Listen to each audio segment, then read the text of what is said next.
பிப்ரவரி 14ஆம் தேதி இன்னைக்கு உலக காதலர் தினம். காதலர் தினத்துக்கு நான் ஆதரவு தெரிவிப்பவன். உலகத்தில் அனைவரும் காதலை பகிர்ந்து கொள்ளலாம். பாலின்பம் கொள்ளுதல் பொது இடத்தில் கொள்ளலாமா கூடாதா அப்படின்னு சொல்லி எனக்கு தெரியலை.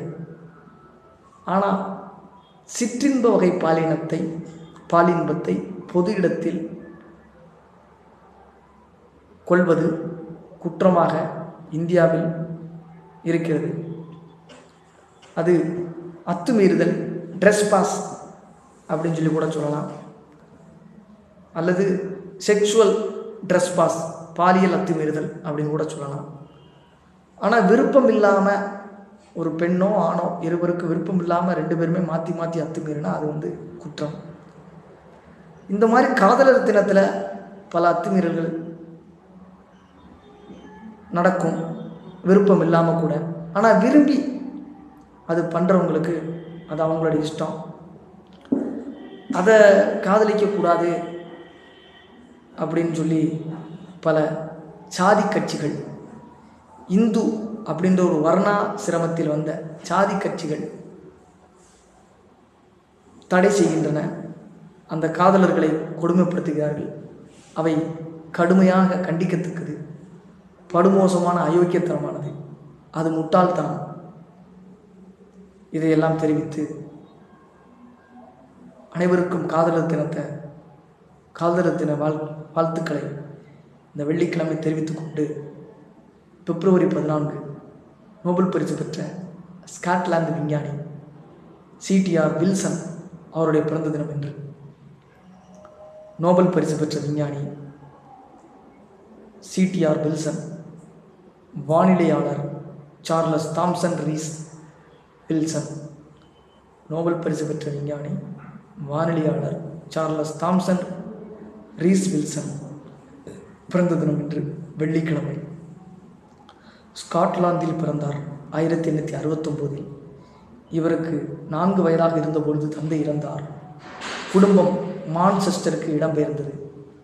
அப்பாவின் முதல் மனைவியின் மகன் வில்லியம் பிரபல தொழிலதிபராக இருந்தார். இவரது கல்விக்கு பேருதவியாக இருந்தார். பள்ளியில் படிக்கும்போது இயற்கை அறிவியலில் இவருக்கு நாட்டம் ஏற்பட்டது. சிறு சிறு உயிரினங்களின் மாதிரிகளை சேகரித்து மைக்ரோஸ்கோப் மூலம் ஆராய்ச்சி செய்வார். மருத்துவராக வர வேண்டும் என்பதற்காக மான்செஸ்டரில் உள்ள ஓன்ஸ் கல்லூரியில் உயிரியல் பட்டப்படிப்பு முடித்தார். கேம்பிரிட்ஜ், சிட்னி, சசெக்ஸ் கல்லூரியில் சேர்ந்ததும் இயற்பியல், வேதியியலிலும் பிறகு வானியல் ஆராய்ச்சியிலும் நாட்டம் பிறந்தது.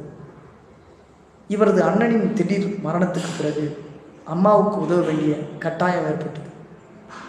ஆனால் இவரது ஆராய்ச்சி ஆர்வம் குறையவில்லை. யார்க்ஷயர் பிராட்போர்ட் கிராமர் பள்ளியில் சிறிது காலம் வேலை பார்த்தார். கேம்பிரிட்ஜில் தனது பரிசோதனைகளை தொடர்ந்தார். மேகங்கள், அவற்றின் பண்புகள், உருவாக்கம் பற்றி ஆராய்ச்சி செய்தார். பென் நேவிஸ் என்ற இடத்தில் உள்ள வானியல் கண்காணிப்பு நிலையத்தில் பணியாற்றினார். வானில் மிகப்பெரிய அளவில் நடைபெறும் மேக உருவாக்க செயல்பாடுகளை சிறிய அளவில் செய்து பார்க்க விரும்பினார்.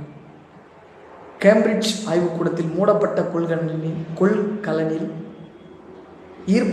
ஈரப்பதமான காற்றை விரிவடைவு செய்து சோதித்தார். இது வில்சன் கிளவுட் சேம்பர், வில்சன் முகில் முறை என்று அறியப்படுகிறது. அது கண்டறியப்பட்ட ஒரு தத்துவமாக பொருளாக இன்று வரை இருக்கிறது.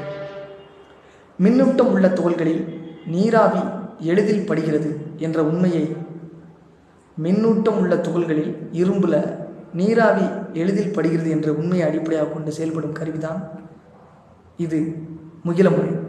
இரும்பை தூக்கி நீங்கள் காற்றில் போட்டீங்க அப்படின்னா அதில் கரண்ட் பாஸ் ஆகும். பொதுவாகவே மின்சாரத்தை கடத்தும் இரும்பு. காற்றில் போட்டால் அதில் பனித்துளிகள், இந்த காற்றில் உள்ள ஈரத்துளிகள் படிகிறது. அதுதான் இதுக்கான காரணம் அப்படின்னு சொல்லி கண்டுபிடிக்கிறாங்க. அயனியாக்க கதிர்கள் தாம் செலுத்தும் பாதையில் உள்ள காற்றை அயனியாக்கும் பண்புடையவை. கதிர்களின் பாதையை காணவும் அவற்றை படம் எடுக்கவும் இக்கருவி பயன்படுகிறது. கதிரியக்கம், எக்ஸ்ரே கதிர், காஸ்மிக் கதிர், அணு இயற்பியல் ஆய்வுகளுக்கும் பயன்பட்டன. முகிலறை கண்டுபிடிப்புக்காக இவருக்கு 1927 இயற்பியலுக்கான நோபல் பரிசு கிடைத்தது. வானிலை ஆய்வு கண்காணிப்பாளராகவும் பணிபுரிந்தார். இடிமின்னலுடன் கூடிய மலையில் உள்ள மின்சாரம் குறித்து ஆராய்ச்சி செய்தார். ராயல் பதக்கம், காப்லே பதக்கம், ஹாப்கின்ஸ் பரிசு உட்பட பல பதக்கங்களை வென்றார். நிலவின் பள்ளம் உட்பட பல முக்கிய இடங்களுக்கு இவரது பெயர் சூட்டப்பட்டிருக்கிறது. 1956 இடி மின்னலுடன் கூடிய மலை குறித்து தனது கோட்பாட்டு கட்டுரையை வெளியிட்டார். இயற்பியல், வானியல் துறை ஆராய்ச்சிகளில் சிறப்பான பங்களிப்பை வழங்கிய Charles Thomson Rees Wilson November 15, 1959 தனது 90வது வயதில் மறைந்தார். நன்றி, வணக்கம்.